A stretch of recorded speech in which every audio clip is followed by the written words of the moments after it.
Halo, assalamualaikum sahabatku semuanya. Welcome to back my channel di Informasi CPNS ya. Wow, sekarang kita bertemu lagi bersama aku Eka. Kali ini aku mau sharing tentang tips memilih perguruan tinggi tujuan beasiswa pendidik LPDP. Nah, teman-teman pasti bingung nih ya. Gimana ya cara memilih tips perguruan tinggi, begitu banyak banget, ada ratusan perguruan tinggi tujuan. Aduh, aku mau bingung nih mau ambil yang mana. Nih aku ada tipsnya teman-teman. Jadi teman-teman bisa simak video ini dan jangan lupa share, like, dan subscribe terlebih dahulu. Oke, untuk notifikasi semua video dari aku yang terbaru. Oke, kita lihat videonya. Tips yang pertama itu adalah, jadi kita tentunya lihat dulu ya teman-teman daftar tujuan yang ditentukan oleh LPDP. Perguruan tinggi mana aja yang ditujukan oleh LPDP. Jadi ada begitu banyak sekali ratusan perguruan tinggi. Jadi kayak bingung ya kalau saya dulu, aduh mau yang mana ya, kira-kira mana yang peluangnya besar gitu kan. Kita harus mengambil perguruan tinggi yang memiliki peluang besar untuk menerima kita gitu ya, supaya untuk persaingan di LPDP-nya juga tidak terlalu ketat gitu ya.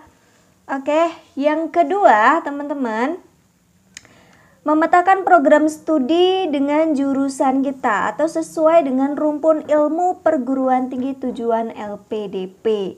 Nah, jadi kan untuk di perguruan tinggi tujuan LPDP itu kan ada banyak sekali rumpun ilmu, itu disesuaikan dulu. Jadi kita list dulu ya teman-teman, kita bikin daftar ya, bikin daftar mana sih perguruan tinggi tujuan LPDP yang sesuai dengan jurusan kita atau rumpun ilmu kita. Nah, kita list dulu semuanya, kita tulis ya, ada berapa puluh perguruan tinggi tujuan. Oke, tips yang ketiga ya teman-teman harus lihat jadwal pendaftaran di perguruan tinggi tujuan LPDP yang udah teman-teman list atau yang udah teman-teman pisahkan atau pilih yang tadi ya. Jadi kita udah pilih, kemudian lihat semua jadwalnya. Jadi jangan hanya satu perguruan tinggi teman-teman yang teman-teman tuju. Aku maunya pengen di sini aja deh yang kuliah, tidak. Jadi teman-teman harus lihat, karena apa? Karena kebijakannya yang sering terjadi teman-teman, pendaftaran di LPDP dengan pendaftaran di perguruan tinggi tujuan itu sering tidak sama. Nah, jadi teman-teman kadang suka bingung ya, aduh ini udah harus minta LOA gitu kan, sementara udah tutup atau udah berjalan kuliahnya itu seperti apa gitu. Jadi teman-teman harus pilih berbagai perguruan tinggi tujuan dengan melihat jadwal pendaftarannya gitu ya. Nah, selanjutnya tips yang keempat teman-teman, pilih 5 atau 10 lah, atau 10 boleh, 10 perguruan tinggi yang sesuai dengan rumpun ilmu yang sudah dilihat jadwalnya. Jadi kan tadi teman-teman udah lihat nih jadwal di perguruan tinggi tujuan, itu pendaftarannya kapan gitu kan, disesuaikan dengan jadwal yang ada di LPDP gitu. Jadi memang seringkali tidak sinkron, jadi kita sendirilah yang memilah gitu ya teman-teman. Jadi setelah kita dapat jadwalnya, kita pilih nih perguruan tinggi kita. Aku pengennya di sini gitu ya. Jadi pilih sedikit mungkin atau minimal 5 atau 10 boleh. Oke. Yang selanjutnya yaitu tips yang kelima ya. Cari perguruan tinggi yang grade-nya atau peluangnya cukup besar teman-teman ya. Jadi kalau misalnya di perguruan tinggi yang memiliki peringkat ya, otomatis tuh peluangnya, karena saingannya juga ketat teman-teman. Jadi cari perguruan tinggi yang peluangnya besar. Ya teman-teman, untuk tips selanjutnya, pilih 3 perguruan tinggi yang sesuai dengan keinginannya. Kalau tadi sudah tahu ya untuk peluang yang besar mana, ini dipilih lagi nih hanya 3 perguruan tinggi yang benar-benar sesuai keinginan. Entah itu dipilih mungkin dari jurusannya memang udah sesuai, kemudian kotanya saya pengen di kota itu gitu ya, atau mungkin yang ketiga memang dekat dengan rumah atau domisili kita. Nah, jadi pilih 3 teman-teman.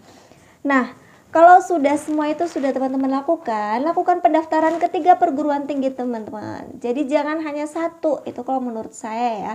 Karena apa? Mungkin yang satu mungkin nanti mungkin lulus atau tidak lulus gitu ya. Jadi kita tahu dari mana yang bisa mendapatkan LOA tercepat gitu ya. Terus kemudian yang nanti dari 3 itu teman-teman tahu, oh atau mungkin bisa diterima semua ke 3 perguruan tinggi ini. Kalau gitu teman-teman bisa eliminasi nih 2, kan tinggal pilih satu ke LPDP, yang diajukan ke LPDP begitu ya. Jadi jangan hanya satu perguruan tinggi. Kalau seandainya bisa teman-teman. Tapi kalau memangnya mentok, memang udah saya mau pilih satu aja ya nggak apa-apa. Dari 3 dieliminasi lagi ya teman-teman. Pilih satu yang benar-benar sesuai dari peluangnya besar, kemudian program studinya linier, terus kemudian yang ketiga memang mungkin sesuai dengan kriteria kita, entah itu domisili, entah itu kota tujuan kita, entah itu program studinya gitu ya. Jadi semua itu harus dicermati ya teman-teman, sesuai dengan persyaratan LPDP. Oke teman-teman, mungkin itu ya sharing kita kali ini. Terima kasih udah selalu stay di channel aku dan semoga bermanfaat. Saya doakan teman-teman bisa lolos di beasiswa LPDP tahun ini. Dan teman-teman bisa lihat tuh tips wawancara di video saya yang lainnya. Kemudian tips lolos untuk beasiswa LPDP. Saya doakan sukses selalu teman-teman. Semoga bermanfaat tips-tips yang saya berikan dalam memilih program studi atau perguruan tinggi tujuan LPDP. Pilihlah yang tepat dan cermat teman-teman untuk masa depan yang terbaik ya. Terima kasih, semoga bermanfaat. Jangan lupa share, like, dan subscribe, dan klik tanda loncengnya untuk notifikasi terbaru video dari aku. Terima kasih. Wassalamualaikum warahmatullahi wabarakatuh. Dadah.